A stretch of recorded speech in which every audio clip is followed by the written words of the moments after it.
and welcome panelists for today's discussion. Today we have a very interesting topic to discuss. It's about adaptable workforce while hiring. And if you have ever been in a job interview, of which this panel certainly has a lot of experience, I'm sure, employers are always looking for adaptability when hiring a new staff. So much so that it's usually even included in the job description because of its importance for an employee's growth within the company and within their role. So that being said, finding employees that the company needs and dealing with employees whose skills have been obsolete is a concern that has always been associated with hiring, even before the pandemic. And with this added disruption, workplaces have turned upside down, or in some places, even downright abandoned. Amidst all this, my first question to my panelists is, and perhaps we can start with Ms. Bhardwaja. I would like to ask you, how are you and your organization tackling the challenge of finding employees who are the right fit in your company right now? Right. So thank you so much, Vasudha, for inviting me, and glad to be here. Good afternoon to all of you, and hope you are all keeping safe and keeping well. So yes, it is a difficult proposition at this point in time. But Vasudha, I also think that skills are not really becoming obsolete. It's just that they have to be upgraded, or there's some places, of course, there has to be a reskill, which is required. Let me give you two examples, and one for a very new skill, which is a relatively new skill, which is emerging, and every organization and every, I think, individual is wanting to getting themselves upskilled in that area, which is the digital dexterity, right? It's a skill required, I think, at this point in time for middle managers and upwards. And the idea is when, as HR people, when we are wanting to hire people, at least middle manager and upwards, we are now looking at does this person understand digitalness? Does this person knows difference between being on Facebook is not really being digital, or being on LinkedIn is posting on LinkedIn every day is not really being digital? But how your processes, how you're thinking, how your initiatives and how, can be digitized, right? Can be digitalized, and how you're going and getting to your stakeholders, be it customers, vendors, your own employees, how you are really bringing in digitalness to work it out. So that obviously, one of the focus areas for all of us going forward, and even now. And if I move to another skill, which is really about upskilling, which is about really the emotional intelligence piece, and not really emotional quotient, right? It is all about whether the managers, and especially people managers, are able to have a balance. Do they have the capability to understand the balance between the paradoxes which are currently existing in the workplace, right? So there is, of course, the digitalness on one hand, and then and there's, of course, the entire human touch on the other end of the spectrum. Similarly, there is a set of people within one's team which is wanting to be extremely euphoric, right? And wanting to go ahead and get their businesses done, for example, the sales teams and all. But within the sales team, of course, there are certain set of people who might be undergoing tremendous sadness, right? So they're undergoing tremendous grief. So how do you really balance that? So really managing these two paradoxical worlds which are coexisting at this point in time, that kind of emotional intelligence for a manager to understand that, upskill themselves in order to manage that kind of workplace, right? So I would say that. So it's not really becoming, certain things are not really becoming obsolete, but I would think that it is the time to really identify the skills which needs to be upgraded, and of course skills which needs to be really where employees need to be reskilled in those areas. Thank you so much. Yeah. Thank you, Ms. Bhardwaja, for pointing out that there are no skills that are becoming obsolete. I think that's a very important remark to make, coming from HR especially. And I would like to now ask Mr. Subramanian, the same question.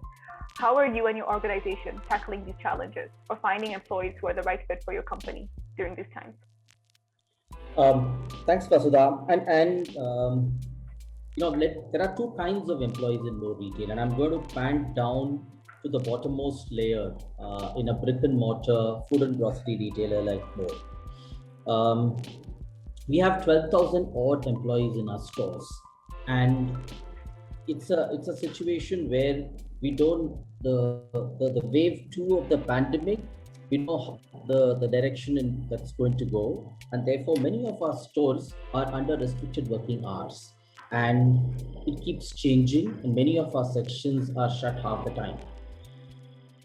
At this time, we have a huge surge in omni orders. All of Amazon Fresh's orders are serviced by More Retail, and there's a huge surge in orders, and we expect this trend to accelerate. What actually happens on the ground? You have a couple of sections that are shut in our stores, and you have omni orders that we are unable to fulfill. So what we need is an ability for our employees to be fungible. We should be able to move somebody working in a lifestyle section to be able to go and pick fruits and vegetables in the omni section. Therefore, I think a key need for us is for our employees to be fungible, and we look at it at the time of hiring. This is at the store level. What happens at the management level? Let me give an example. We have a function called materials replenishment planning, which really plans for on-time availability in all of our 750 stores across 4,000 odd items. This function used to be highly transaction-driven, manual, managed by 69 odd people. It's currently managed with 30 people, and I see it being managed with 2-3 people the next 4-5 months. A large part of it is because of automation and digitization. And what it also means is that the people that are actually doing the jobs would be able to need to manage data and interpret data independently through knowledge of Python or SQL. And therefore, as we hire people now, we look for people who can dig out the data, analyze the data, and interpret the data independently instead of depending on somebody to do it. Therefore, very, very clearly, there is fungibility needed both at the front end and the back end. And more than fungibility of capability, I think it's important to have fungibility of intent amongst the population to be redeployed. Okay. Wow. Thank you, Mr. Subramanian. That's very interesting thing to state that, it's about it's mostly the digitization that's different. The skills levels are more or less the same as before. And I can see Ms. Verma. Can you hear it? Can you hear us? Yes, I can hear you, and I can also see you. Okay, great. I would like to ask you the same question that I've asked our other fellow panelists. How are you and your organization tackling this challenge of finding employees working through digital means, of course? Sure. Before I answer the question about, how are we hiring and reskilling our employees, I think I also want to, talk to you about it from an employee perspective. I think a lot of time the onus is on the organization about how are we reskilling employees. I think the first step towards it is to make sure as an employee we are reskilling ourselves and investing in our own self.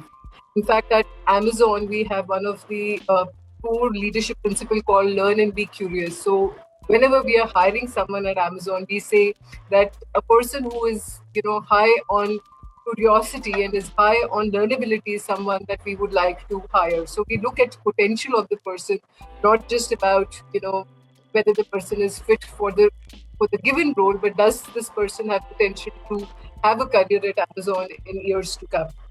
And today the options are so much. Like I feel during COVID, the whole digital accessibility has helped people to actually upskill, reskill themselves, change different things that they were.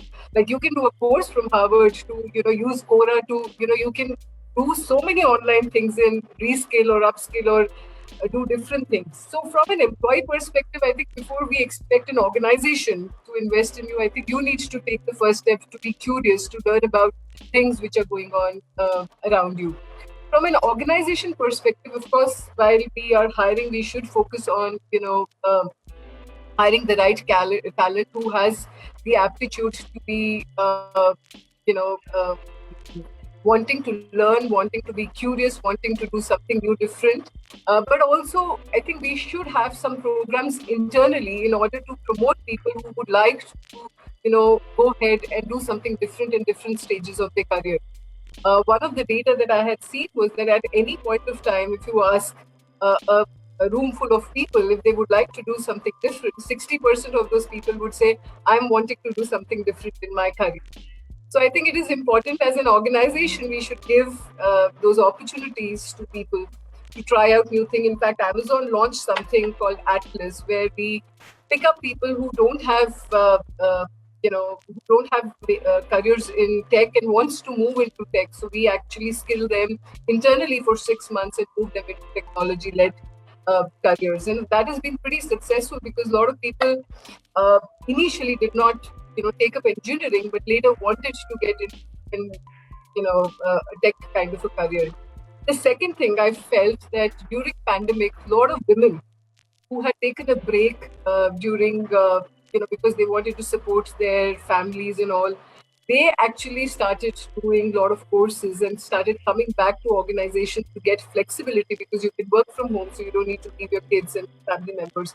And I've seen that there is so much talent available just because both organization and employees are open to doing different things. So in all, I would agree with what Ruchira was saying that, I don't think so.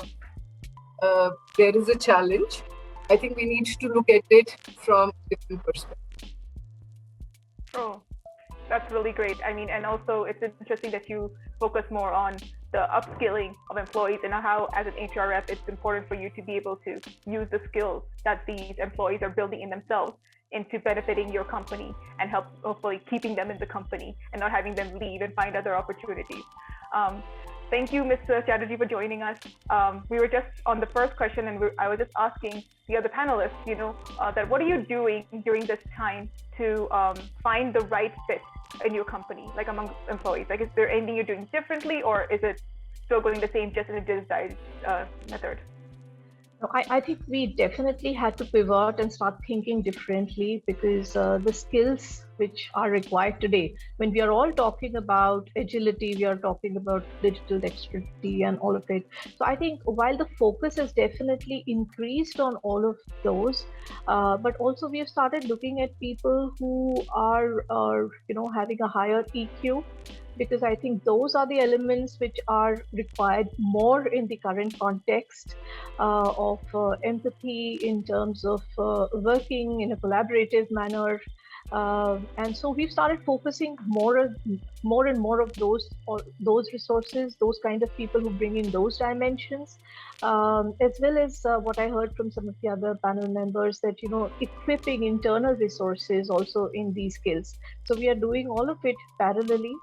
And, so that's how, and we definitely are reaching out more in terms of people who are available for shorter periods, project assignments and stuff like that, because there are many people who are available today in the pool who may have lost their jobs, and they're willing to come and work, and things are a little I would say fuzzy from our business context, so there could be roles which we are not able to promise for a very long time. So we look up for those kind of assignments and see if we have pool of people available externally who may be willing to come and work for short-term assignments, and it's a win-win for for them as well as for us.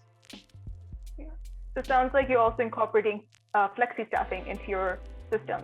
Yeah. And it's interesting that you also talk about the EQ, and I will definitely like to come back and talk about that because it's an interesting topic to explore. Now, the pandemic has been, I don't know if all of you agree, maybe you can tell me, has been probably one of the busiest times for HR, from the introduction of technologies and digitizing everything, working from home, having to draft a completely new policy for work for people who are working from remote areas. And, how are you navigating among all of this commotion to finding talent among the people you're interviewing? Maybe to this time, we can start with Mr. Subramanian. Yeah. Let me start by saying something that's obvious, but many a time we don't look at it. I think the biggest source of talent is actually within our company.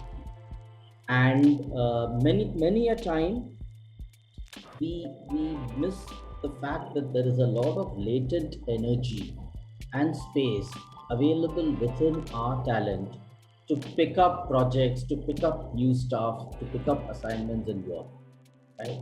And therefore, my submission is twofold. One, let's tackle the talent that's actually available within the company, and I find that employees are far more adaptable and resilient than what we employers assume them to be.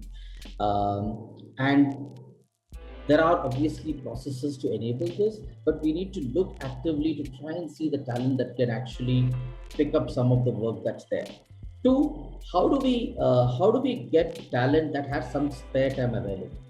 If I have a very important project and I don't have people full time to work on it, or I need some additional support, how do I get the additional space that's distributed across the organization with talent, maybe 10% of a person's time, 20% of a person's time? I think this is an area that we need to address.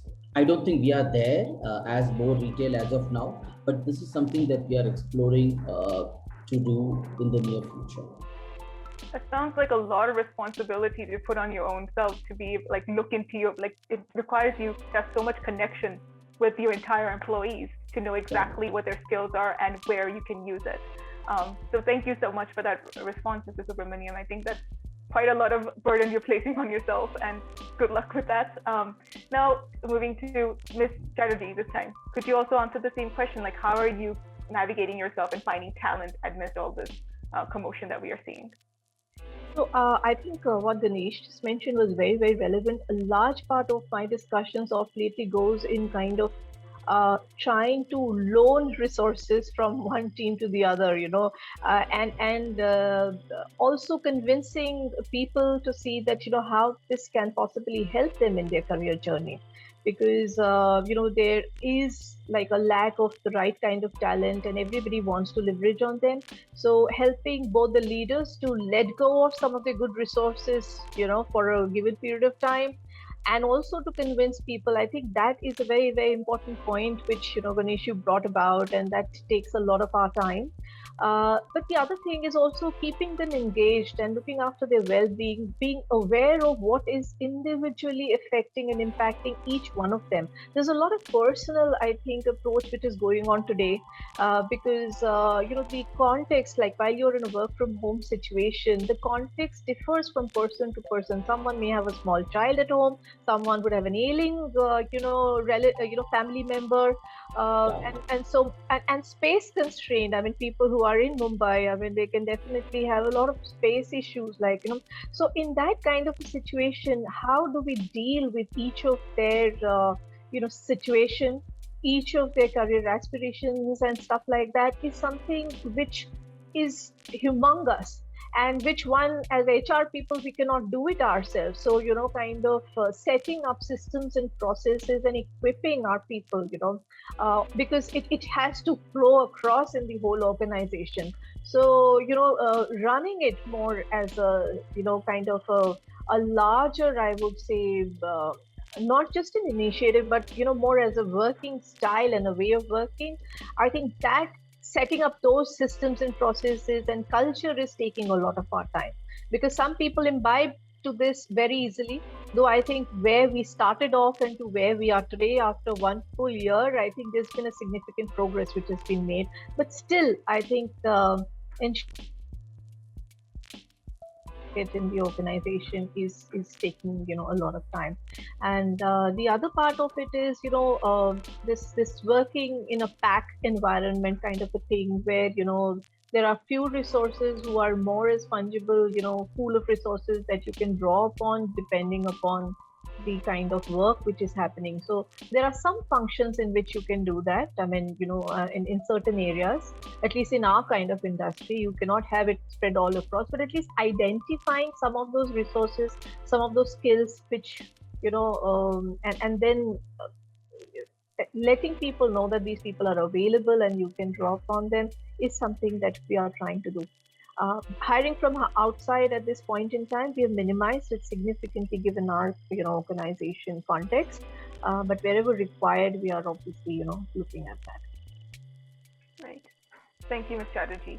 And it's interesting to note that you're talking about looking within your company too, and like making sure that people and their, whatever issues and whatever situations, circumstances they're facing from their home. But at the same time, you're also going through the same thing. All of us are working from home, and you're under the exact same constraints, the same situations, and you have to navigate that too. Because I mean, who do you complain to? I mean, you're the HR, right? Ms. Bhardwaja, I would like to now ask you the same question. How are you navigating through this motion to find talent, either from outside recruits or within your own company? Right. So, Vasudha, finding talent during these times, I think it has become easier. Let me put it this way. The entire rapid digital transformation which has happened actually has enabled the organizations to kind of completely think differently, and especially about reimagining what talent is all about, who talent is, where does talent really reside. And I agree with Ganesh. I have also seen in Kotak that there's a huge set of energy which has got generated, and people have come together. People have collaborated together from nooks and corners of the organization to work on new processes, systems, new products, new ways of reaching out to the consumers, a new way of really getting HR practices, forwarding the HR agenda and the people agenda. But having said that, I think there is another pool which has emerged big time outside the organization, outside even, I would say, the industry. And as HR, I think we would need to be extremely cognizant of these pockets of excellence which are there outside in the world, who we can tap and reach out to and get them work virtually for us on short-term projects, difficult situations or difficult problems which you really do not have the talent within who's able to answer those questions, right? So the world has opened up, the talent of world has opened up to the organizations. There's this another set of people whom we call the alternate workforce, right? The gig workforce. For example, in the BFSI sector, there are a set of people, for example, the actuarial talent which is available outside of the organization, who are ready to work on projects which are significantly going to make a contribution and impact in the organization. We can actually go and crowdsource work, right? We have heard about how Boeing did it. I am sure Amazon also have heard about that. Amazon also is actually loaning out people outside of their organization and letting talent go outside and work. There is also, for example, my mandate to my team is there are these youngsters, the students, the B-school students or even graduate students who might be finding it difficult to get placement during these difficult times. Can we collaborate with them? Can we give them very meaningful projects to work on where they will really find it, it will enhance really their resumes, right? So there are really pools of talent which we were not looking at so extensively.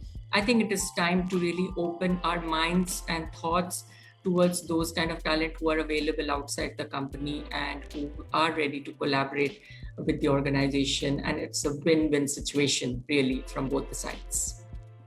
Thank you, Ms. Bhardwaja. It really sounds like you know exactly what you're looking for now, and that's quite interesting to see. You're really honing in on certain talents and certain skills, which I'm going to assume that was different from before, but we can always discuss that. Ms. Verma, would you also like to answer this question now? Well, how can you navigate through this commotion to find talent? Yeah, sure. I think quite a lot has already been spoken. Just to add to what has been spoken, is that for me personally, being in the role that I was, I felt that there were a lot of myths that were broken in last 1.5. And you won't be meeting your own team for over a year. I don't think so. I would have believed, or I would have thought that this is the most unproductive way of leading a team. But I think what has helped us is that it has made it a reality to prove it to all of us that a lot of these things that we thought has to be done, physically can be done virtually, and it can run very well. And I felt that this has brought the whole global workforce much more closer.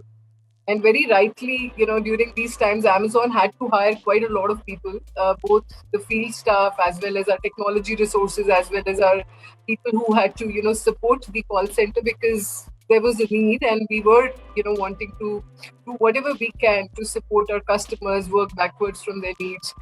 And we realized that a lot of times we were handicapped by our own thinking. As soon as we opened up our own thinking and started to look at creative ways of attracting talent, creative ways of onboarding them, we were able to do much more. Like, we actually during COVID launched Alexa to onboard some of our people, and we did it quite well. In fact, now we've scaled it to other countries too, because we realized that we need to come up with innovative things in which we can really engage with our workforce today. So for me, I think it has been a really last 1.5 years has been an year where I have learned so much, unlearned a lot of things that I used to do, and it has opened up a lot of new possibilities for us.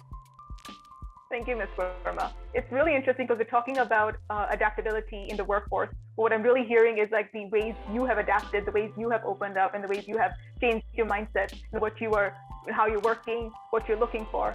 And in spirit of that, what my next question I want to ask, and maybe this time we can start with Ms. Verma. Adaptability in workforce cascades from the vision of adaptability in leaders. So how can leaders practice adaptability as a behavior and way of thinking?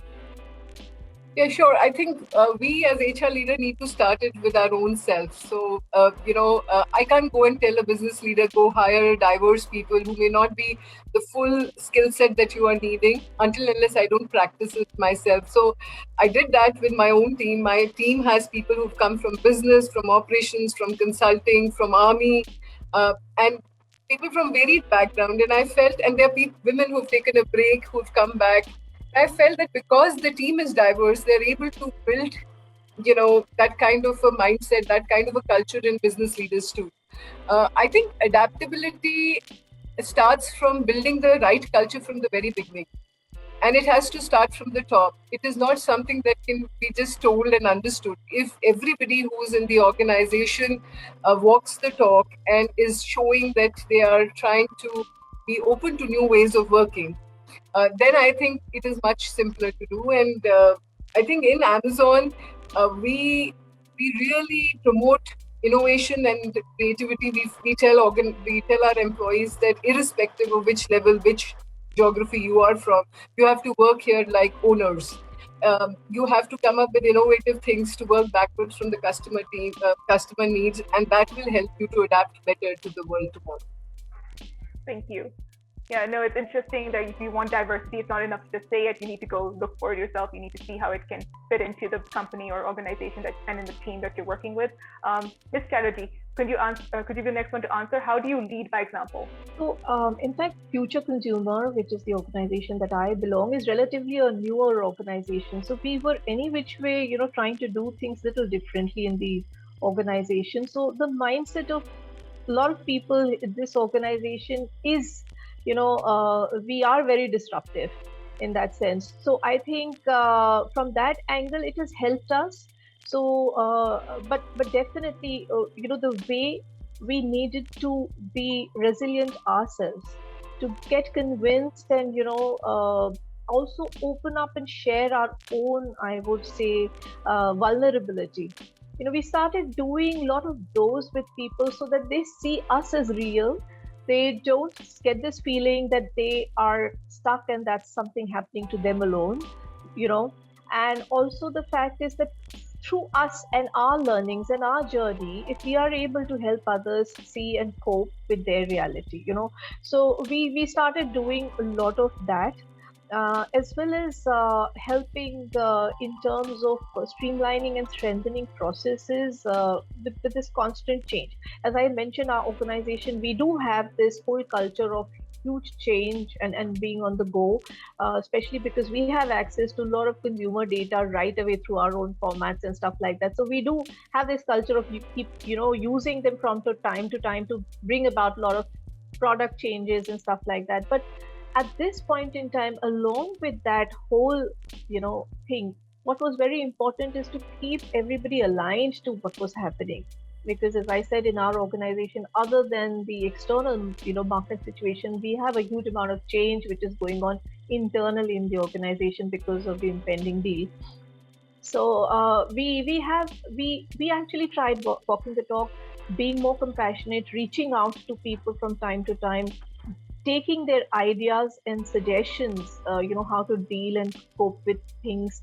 Uh, we were not completely in an online mode, because our formats were open for a long period of time, or our warehouses and our manufacturing setups have been running. So whenever it was possible for us in between the lockdown was not there, we were traveling and making use of that time to at least be present and tell them.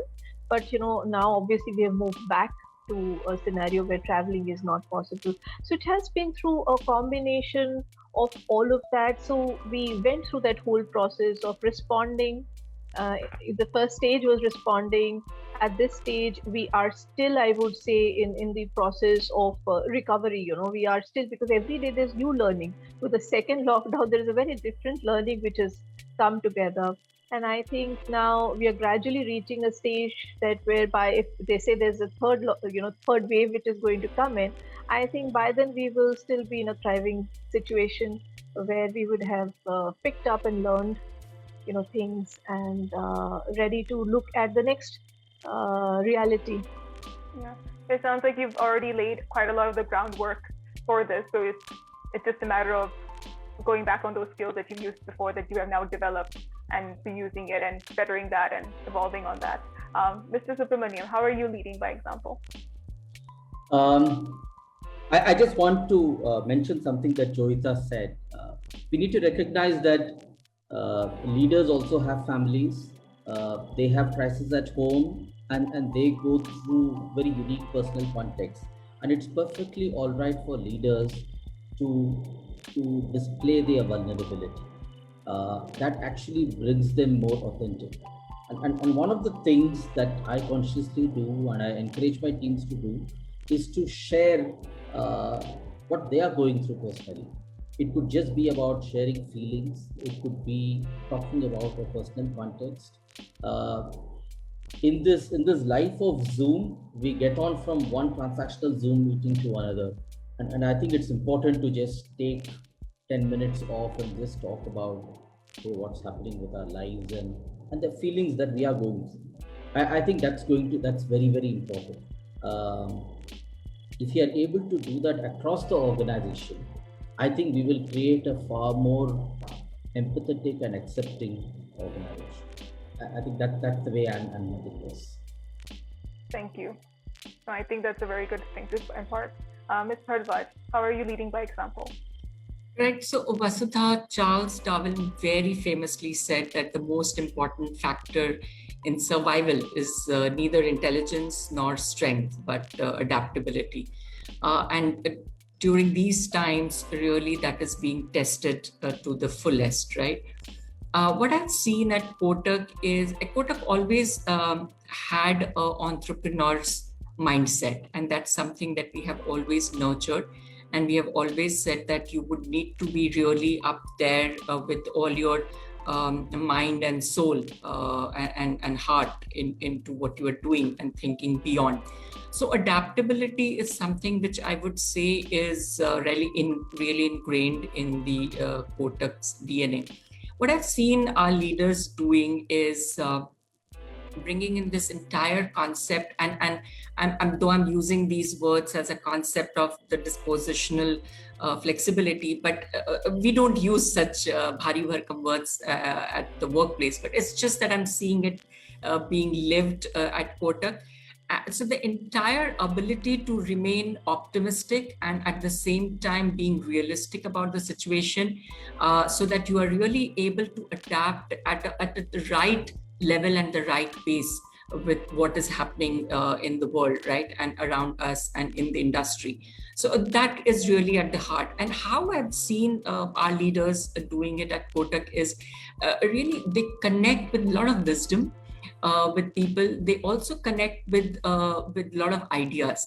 And when once wisdom and ideas both come together, and it is not just coming from a set of people, right? I'm not saying that it is only coming from the leaders. It is about the entire DNA of people coming together, working together, so ideating, but with a lot of wisdom. So you are not doing things which are mindless, right? You are doing it because it's need of the hour, and it needs to be done for us to be at a very sustainable place, and continue to be at a very sustainable place. So that's what I would say from the business point of view.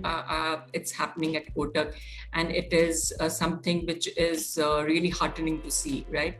The other thing that is equally happening is that leaders are now, and all of us are now refraining ourselves to say that, well, this is the way things have always been done here, or this is the only way that things can happen.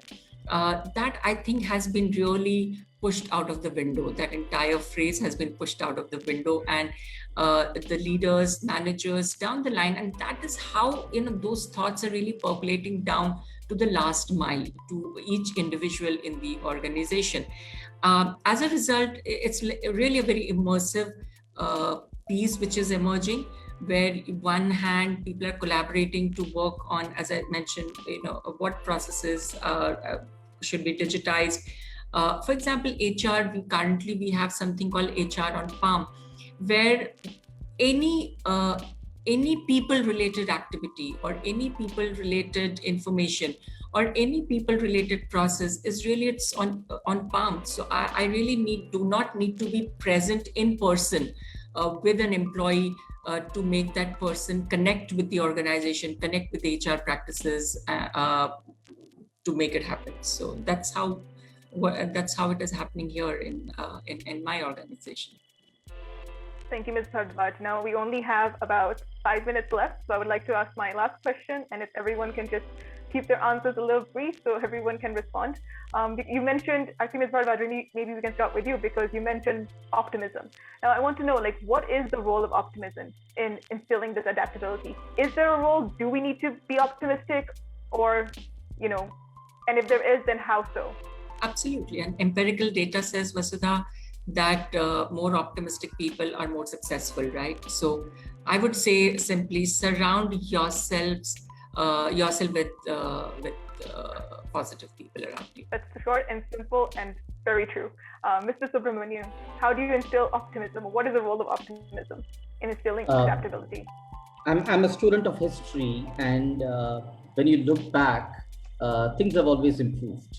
The world has actually recovered and thrived after much more serious crisis, and has come out of it stronger. And I think we will come out of this crisis stronger than ever before. And I'm actually very, very optimistic that the future is brighter than ever. You can't be driving looking at the rear view mirror all the time, so you have to look ahead, right? So in that sense, and optimism plays a very big role. And I think the risk-taking ability that, we've all been tested to that, the kind of risk-taking ability that we all have. So I think it's very, very important. And I personally try to do that in my role in the organization. And keep, as Ruchira mentioned, keep negativity away from you as far as possible, especially a lot of these negative news which keeps moving around these days. All right. Thank you, Ms. Chatterjee. Ms. Verma. I think everything has already been spoken, but I can just sum it up by saying, you live every day, you die only once. Be optimistic about living the day to the fullest, and just be empathetic, and people around you will understand that this will also pass away. Thank you. I also feel like this whole conversation was so positive and so optimistic, and we really talked about how, usually people talk about how, HR, we expect advice on how to get employed, but instead you're talking about your own experiences, your own adaptability, your own, the ways you are upskilling yourself. And I think that was a very great and very informative discussion. So thank you so much, all panelists, for being here and talking today and being so open and honest about your experience. I think we've given a lot for us to think about. Swati, are you there?